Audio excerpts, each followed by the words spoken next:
Hey all, working on the fender again. I've been working on it a little bit, just grinding down the paint here and there to see what I've got to deal with. Found no new surprises.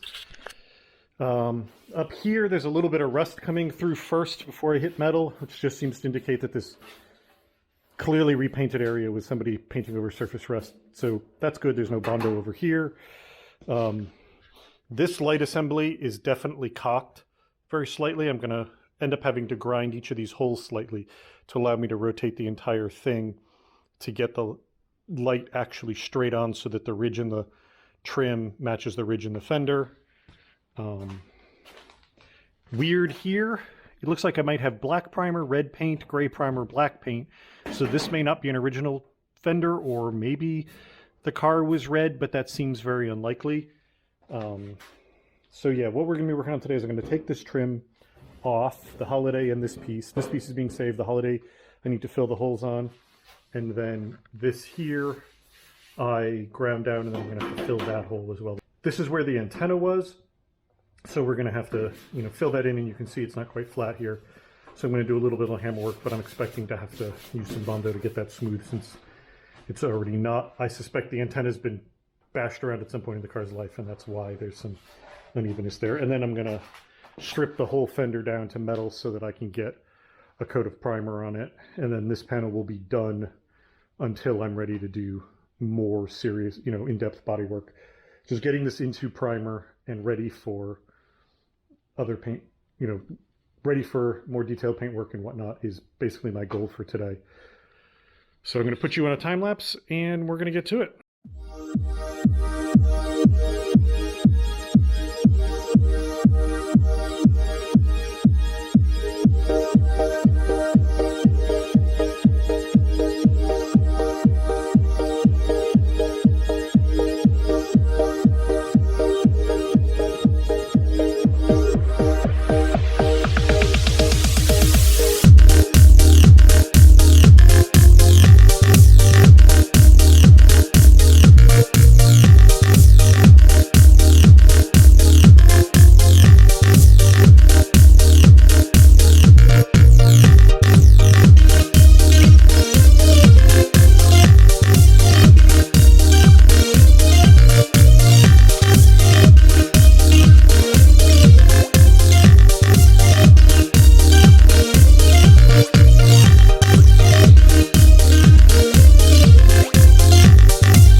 So I've got my trim off, my holes welded up.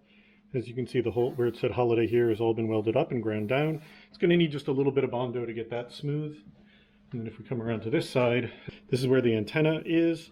And it's going to need a little bit more work in here because it wasn't that straight to begin with. And then once between putting the piece in and welding it, this is now a little bit lumpy here. But again, a quick skim coat of Bondo should take care of that. So now I'm just going to sand as much of this paint off as I can stand. And if I get it all done, then I'll think about doing some primer. And if I don't get it done, well, that'll get done another day.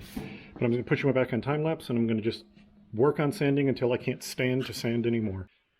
All right, hey all, it's another day. The video of me sanding the fender didn't come out properly, and then the video of me sort of explaining what I'd done, I somehow left on time lapse, so I ended up with an extended time lapse of me just silently blathering into a camera. That was kind of pointless. Anyway, it's a new day. I have gotten stuff done on the fender. Basically, everything you see here that it is in the self-etching primer is already been stripped all the way down to the metal and been polished so that there's no rust or anything left. I just put the self-etching primer on to protect it. I still have this whole side, this upper area to do, and that lip basically, and then I'll be done for the outside, and then I'll be able to work on the inside. So I'm going to set you back up on a time lapse, and we're going to work on that. But before then, I just wanted to go through what I've been kind of trying to use. My initial thing that I was using for stripping was a dual action sander, which worked okay, but there's 2 coats of paint on this car, and the second coat seems to get hot and gummy rather than just purely coming off. That would work really well if it was just regular paint, but it's not. I then switched to Roloc pads, or at least use these for the little detail area. These were working better, but it takes forever to cover the surface area. And then last night, I dug one of these out, which is a paint stripping disc. This worked really well, at least compared to the other 2. So today, when I was buying stuff, I also picked myself up some Roloc pads for the angle grinder. So I'm going to be trying this now. Hopefully this will blast through the rest of that paint pretty quickly. So we're going to put you back on a time lapse. Hopefully it works properly this time, and I'm going to get back to work on the fender.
So there we are. Yeah, that disc was great. Took way less time to do this than it did to do the rest of the fender combined. And got me from nasty paint to polished surface in one go. So that's awesome. Recommend those greatly. The, what the heck do they call these things? Polycarbide abrasive wheel. But yeah, so I have to get it all the way down to this like shiny finish like this, because under the existing paint, there's a very thin layer of surface rust because the existing paint had micro cracks in it. You could see them in some cases, you couldn't see them at all, but it was letting water get in under the paint to the metal. So there's just a very, very fine layer of rust under all the paint. So I had to get all of that out so that I'm not just sealing in rust with all of my upcoming paint work. So what I'm going to do now is flip it around so I can do that little lip there. And then once I've got that done, the whole thing's just going to get more of the self-etching primer, and I'm going to be done for at least right now because that primer is going to have to dry. But yeah, this whole outside of this fender is now stripped. It's going to be primed very shortly.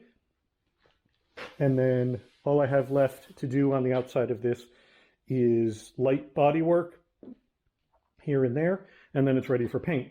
What I'm probably going to do is use the next time I work on this, I'm going to use this self-etching primer as basically a guide coat. I'm going to sand this down to find all my low spots, put a layer of Bondo on those, sand those down, and then completely paint the entire thing with epoxy primer, and then it'll be nicely sealed, and the entire outside of this fender will be done until I'm ready to put my color on. So I'm not going to bother filming that because it's just going to be more of me grinding and then me using a spray can briefly. So thank you all very much for watching, and I'm going to be getting to work on the inside of the fender and the inner fender wells the next time. Those are both going to have the same process done to them, so I'm going to do them all as one sort of bunch. And so I'll see you when I get that video done. Thanks very much for watching, and goodbye.